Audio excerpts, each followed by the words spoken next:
நீங்கள் தவறவிட்ட எபிசோடுகளை இப்பொழுதே காணுங்கள் உங்கள் Tandivan.com மற்றும் Tandivan யூடியூப் சேனலில்.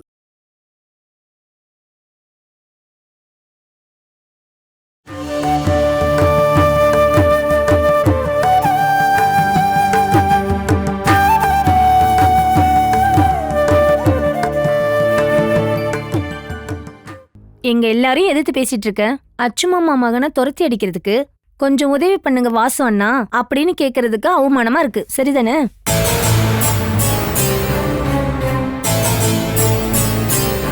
தேவைப்படுற நேரத்தை தன்னம்பிக்கை காட்ட தைரியம் இல்லாதவங்களுக்கு இந்த மாதிரி பல பேர்கிட்ட அசிங்கப்பட வேண்டியது இருக்கும்.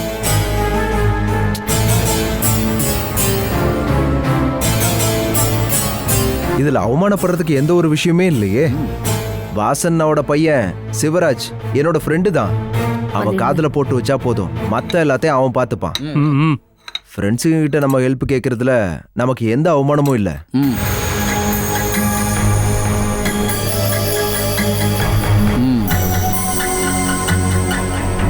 அசோக என்னைக்காவது ஒரு நாள் மாட்டுவான். அன்னைக்கு பழைய கணக்கெல்லாம் சேர்த்து அப்பயே முடிச்சிடலாம்.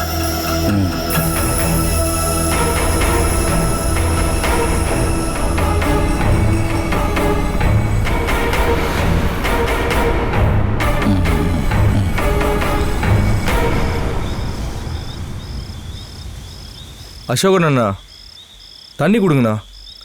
சோடா வாங்கிட்டு வர நான் மறந்துட்டேன்.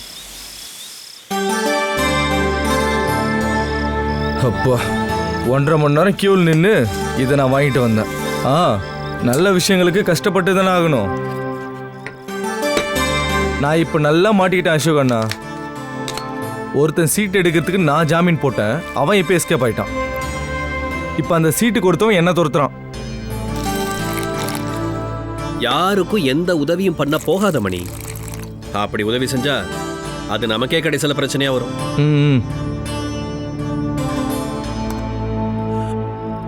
இப்ப நீங்க இந்த மாதிரி சொன்னாலும் யாராவது வந்து உதவின்னு கேட்டாங்கன்னா உங்களால அதை பண்ணாம இருக்க முடியாது. உங்களோட சுபாவம் எனக்கு நல்லாவே தெரியும். போதும் மணி, உதவி செய்யறதெல்லாம் நான் நிறுத்திட்டேன். அனுபவம் ஏற்படும் போது தானே நாம ஒவ்வொரு பாடம் படிக்கிறோம். அப்படி என்ன அனுபவம் உங்களுக்கு நடந்துச்சு? யாருக்காவது ஜாமீன் போட்டீங்களா? போட்டேன். 2-3 பேரோட வாழ்க்கைக்கு ஜாமீன் போட்டேன். அதுக்கான தண்டனையை தான் நான் அனுபவிக்கிறேன். என்னது? இப்ப நீங்க யாரை பத்தி சொல்லிட்டு இருக்கீங்க? இங்க இருக்கிற எல்லார பத்தியும் தான் நான் சொல்லிட்டு இருக்கேன். இந்த மனுஷன் இருக்கான்ல, சொல்ல போனா இந்த மனுஷங்கிற ஜென்மமே ஒரு நன்றி கெட்ட ஜென்மம் தான். இன்னொரு ரவுண்ட் ஊத்து. இன்னைக்கு உங்களுக்கு ரொம்ப ஓவர் ஆயிடுச்சு, குடிச்சது போதும். சரி, வேணா விடு. நீ போய் அந்த வண்டியை கொஞ்சம் தொடச்சு வைடா, காலையிலேயே வெளியே போகணும். சரி.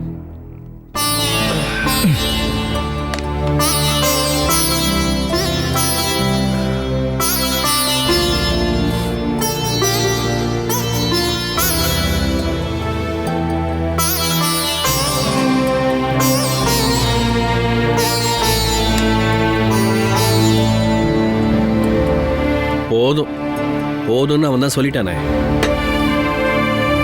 அசோகண்ணா, என்னாச்சு மணி? தொடச்சிட்டியா? இந்த பேக் எல்லாம் யாருதுண்ணா? வண்டிக்குள்ள இருந்துச்சு. ஓ, இதை கொண்டு போலியா? இது யாரோடது? எல்லாம் அந்த காலத்து பொருள் மாதிரி இருக்கு. இங்க கொடு.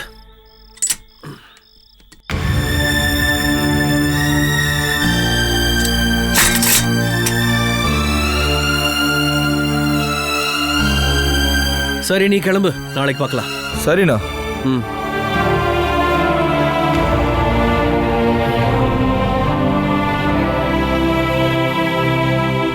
மெதுவா தடவுனா போதும். உன் சக்தியை பூரா என் காலில் காட்டாத. இந்த காலோட வீக்கம் நேத்துல இருந்து கொஞ்சம் அதிகமா இருக்கா பாட்டி? எனக்கு வயசாகிக்கிட்டு இருக்குல்ல. நீ மரங்களை பார்த்திருக்கியா? கிளைகள் ஒடிஞ்சு விழறதுக்கு முன்னால இலைகள்லாம் உதிர ஆரம்பிச்சிரும். இது போலதான் மனுஷங்களோட நிலைமை. உங்களை வச்சுக்கிட்டு என்ன பண்றது? சாகரத பத்தி பேசும்போது கூட உங்களுக்கு பயம் இல்ல. எதுக்கு சாரதா பயப்பட போறேன்? பேர பசங்களோட குழந்தைங்கள கூட அவங்க கைய பிடிச்சி என்னால அழைச்சிட்டு வர முடியும். இதை விட ஆயுசு மனுஷனுக்கு என்ன வேணும்? நம்ம பசங்களுக்காக நிம்மதியா நல்ல மனசோட வாழணும், அது போதுங்கிறேன். நீங்க பேசுற பேச்செல்லாம் ரொம்ப அற்புதமா இருக்கு. கொஞ்சம் தைலம் போடவா? வேண்டாம், இதே மாதிரி இன்னும் கொஞ்ச நேரம் நீவி விட்டா போதும். கிச்சன்ல அவங்க பேசிட்டு இருந்ததை நான் கேட்டேன். அது உண்மையான்னு தெரியல. ம், இங்க இருக்க முதலாளி அம்மாவோட இல்ல உங்க பையன் சொன்னாலே போதும்ல. அவருக்கு உடம்பு சரியில்லாம ஹாஸ்பிட்டல் இருக்கதா கேள்விப்பட்டேன். யாரு? ராமச்சந்திரனா? அவர் தானே உங்களோட பையன்? நீ வேற எதையாவது கேட்டியா சாரதா?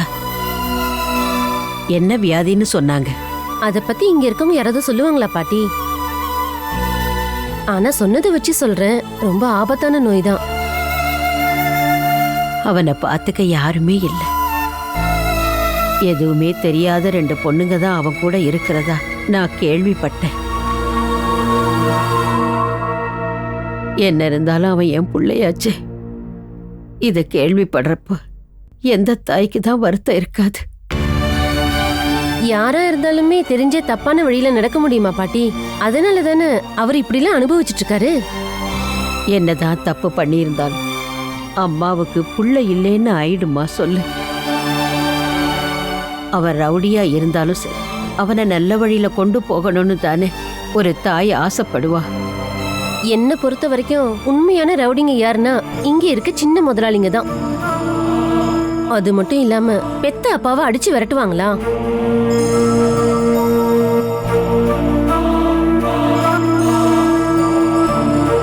இங்க இருக்க மருமகளை பத்தி பேசாம இருக்கிறதே நல்லது. அவங்க தானே ஒண்ணு ஒன்னா சொல்லி புருஷனுங்களை ஏத்தி விட்டுட்டு இருக்காங்க. சுடுதண்ணி நான் இங்கேயே வச்சுட்டு போறேன் பாட்டி. உனக்கு ஏதாவது விஷயம் தெரிஞ்சா என்கிட்ட வந்து சொல்லணும் சாரதா. சரிங்க பாட்டி. அப்புறம் நான் தான் உங்ககிட்ட சொன்னேன்னு வெளியே யாருக்கும் தெரியக்கூடாது பாட்டி. ம்.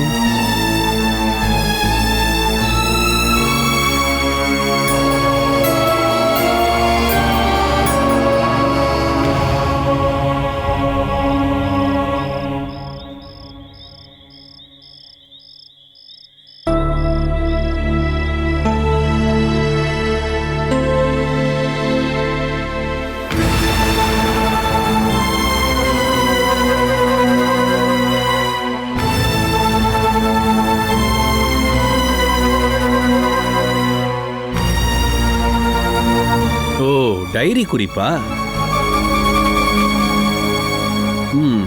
பெரிய சிபிஐ டைரி குறிப்பு. யாரையெல்லாம் ஏமாத்திருக்காங்கன்னு இந்த டைரியில எழுதி வச்சிருப்பாங்க போல. இதோட கடைசி பக்கத்துல என் பேர் கூட இருக்கலாம்.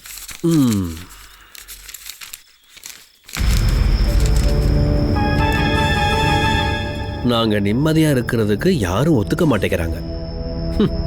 சாகிறதுக்கு யாரோட அனுமதியும் தேவையில்லையே. இன்னைக்கு ராத்திரி எல்லாமே முடிஞ்சு போயிடும்.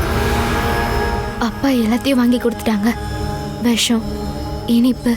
நாளைக்கு நாங்க எந்த எதிரியோட முகத்தையும் பார்க்கணும்னு அவசியம் இல்லை.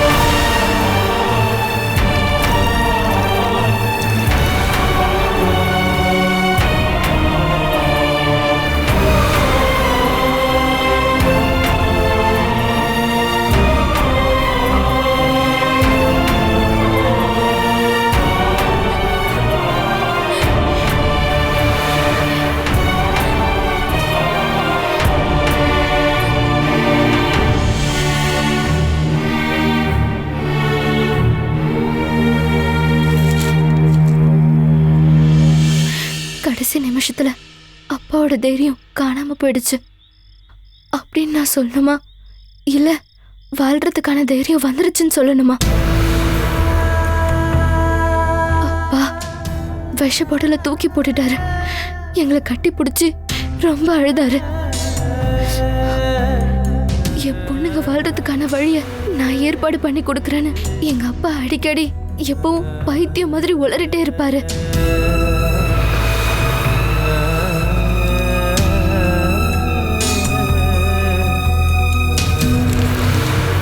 மறுபடியும் கடங்காரங்க வந்து மிரட்டிட்டு போனாங்க. நாங்க 2 பேரும் பொண்ணுங்களா இருக்கிறதால அவங்க என்னென்ன பேசினாங்க தெரியுமா?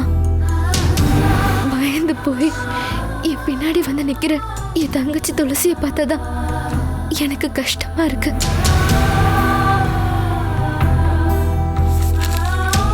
நான் ரொம்ப கஷ்டப்பட்டு என் அப்பாவையும் என் தங்கச்சியையும் மலை மேல இருக்க பாறைக்கு கூட்டிட்டு போயிட்டேன்.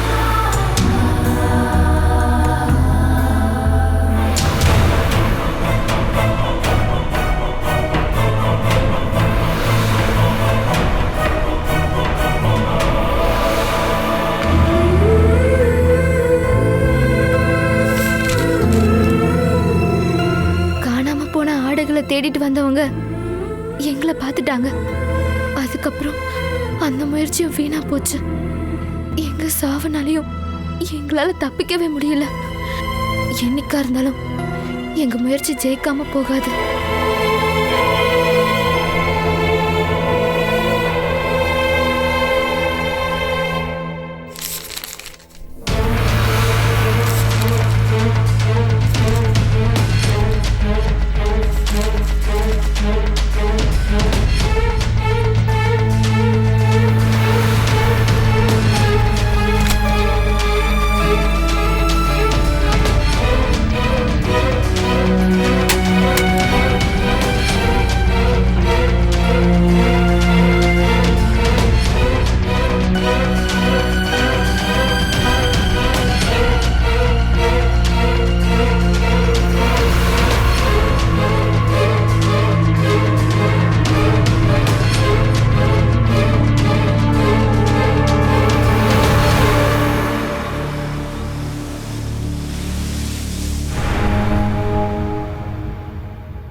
பச்சை தண்ணி அப்பாக்கு ஒத்துக்காதுலக்கா. இங்க சுடு தண்ணி கிடைக்கிறதுக்கான வழியே இல்லம்மா. உடம்பு சுடுதாப்பா? அக்கா நீங்க போய் அப்பாக்கு இஞ்சி டீ வாங்கிட்டு வாங்க. எனக்கு எதுவும் வேண்டாம்மா.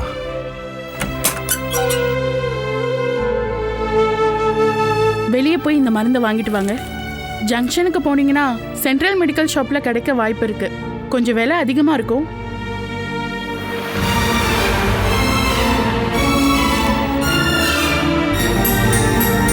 இது எதுவும் எனக்கு வேண்டாம்மா.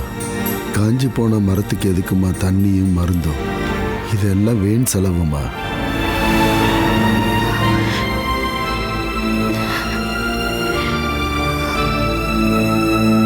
என் பொண்ணு இதுக்காக யார் முன்னாடியும் போய் கை நீட்டக்கூடாது. ஒன்றும் வாங்க வேண்டாமா. எந்த ஒரு மருந்துனாலையும் என் உயிரை நிச்சயமா காப்பாற்ற முடியாது.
என்னது?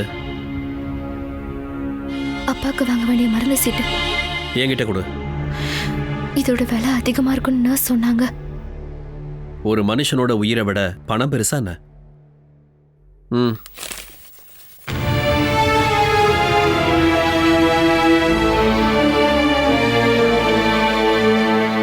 கடைசி மூச்சு வரைக்கும் இழுத்து நாம பிடிக்கணும்.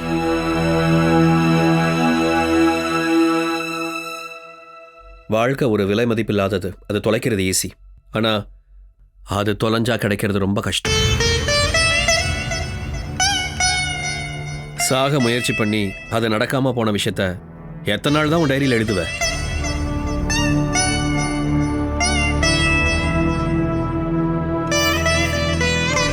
எந்த ஒரு முயற்சியும் கண்டிப்பா ஜெயிக்காம இருக்காது. அது சாகர முயற்சியோ இல்ல வாழ்றதுக்கான முயற்சியோ.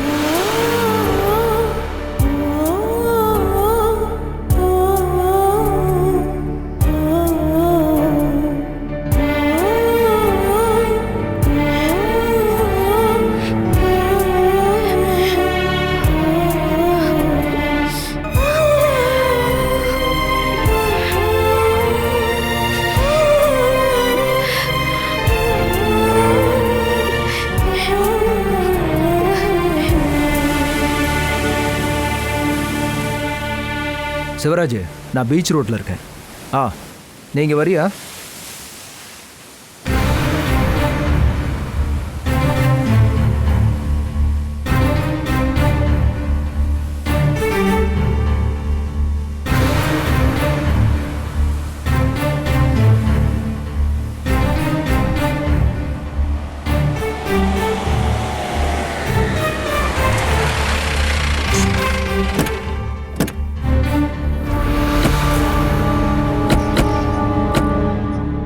ஹாய் கஜா.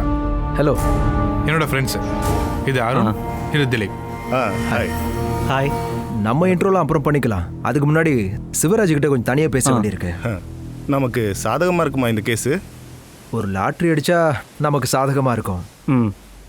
வா வா.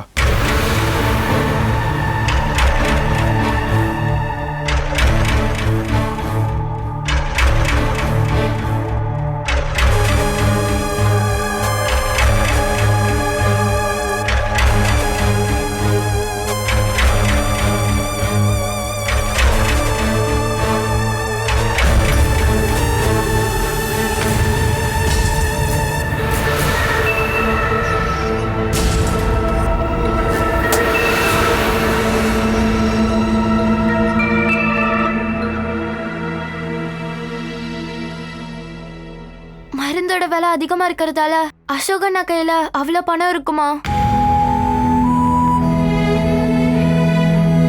பாவம், நமக்கு அவர் உதவி பண்ண போய் அவர் ஃபேமிலி கிட்ட திட்டு வாங்கிட்டாரு. அது மட்டும் இல்லாம பணமும் செலவு பண்றாரு.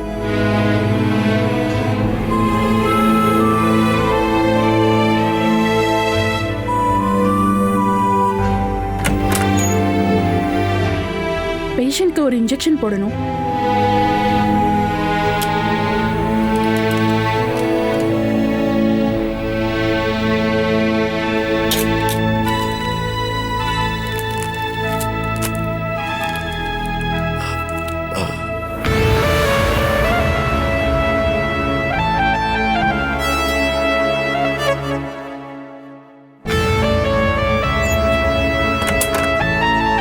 வலி ஏதாவது இருக்காப்பா? என் நோயை விட பெரிய வலி வேற எதுவுமே இல்லைம்மா.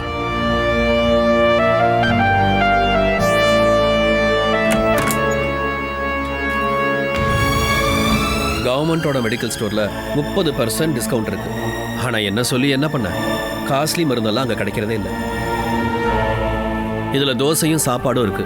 இங்க இருக்கிற கேண்டீன்ல இதான் கிடைச்சது. நீங்க எல்லாம் சாப்பிடுங்க. துளசிமா, இந்த ஆரஞ்சு புளிஞ்சு உங்க அப்பாவுக்கு கொடு.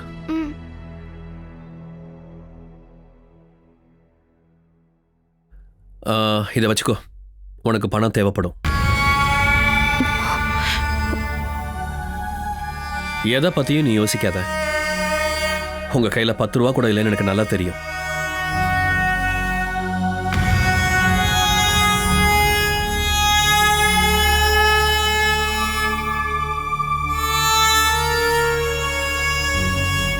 என்னோட மொபைல் நம்பரை நான் கொடுத்துட்டு போறேன்.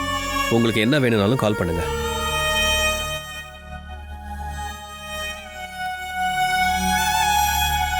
இதை எங்கேயாவது நோட் பண்ணி வச்சுக்கோ. வேணா அசோகண்ணா, ஒரு தடவை நம்பர் கேட்டா நான் அப்படியே ஞாபகம் வச்சிருப்பேன்.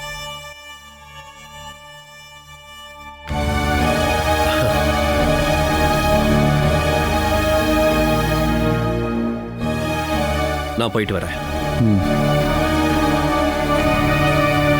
ஃபோன் பண்றதுக்கு ஹாஸ்பிட்டல் ரிசப்ஷன்லேயே ஃபோன் இருக்கு.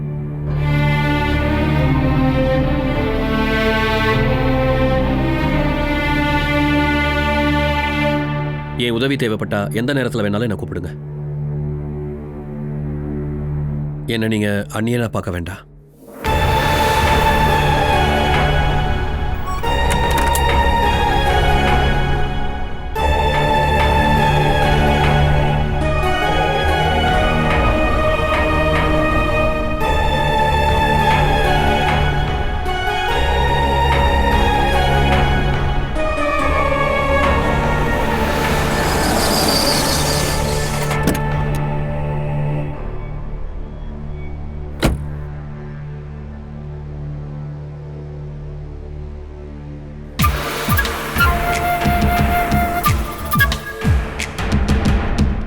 அசோகா, டே அசோகா, அசோகா.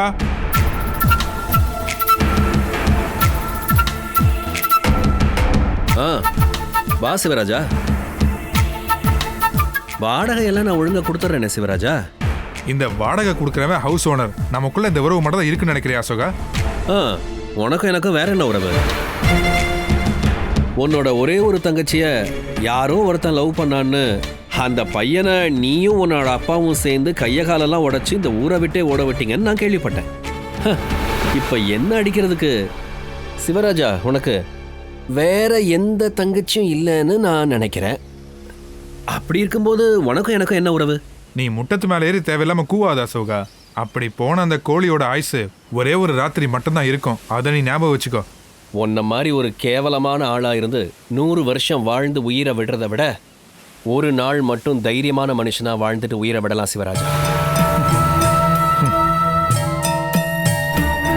அந்த விஷயத்துல நீ உங்க அப்பாவை ஃபாலோ பண்ண ஆரம்பி.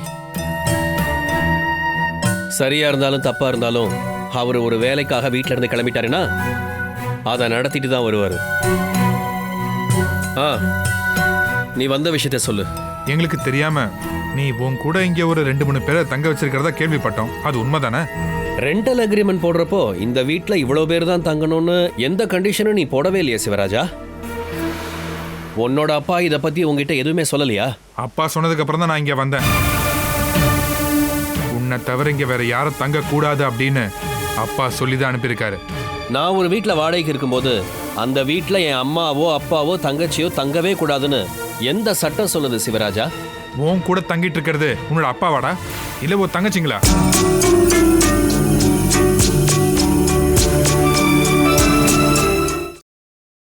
Catch us on TV, Tandivan.com, Facebook and YouTube.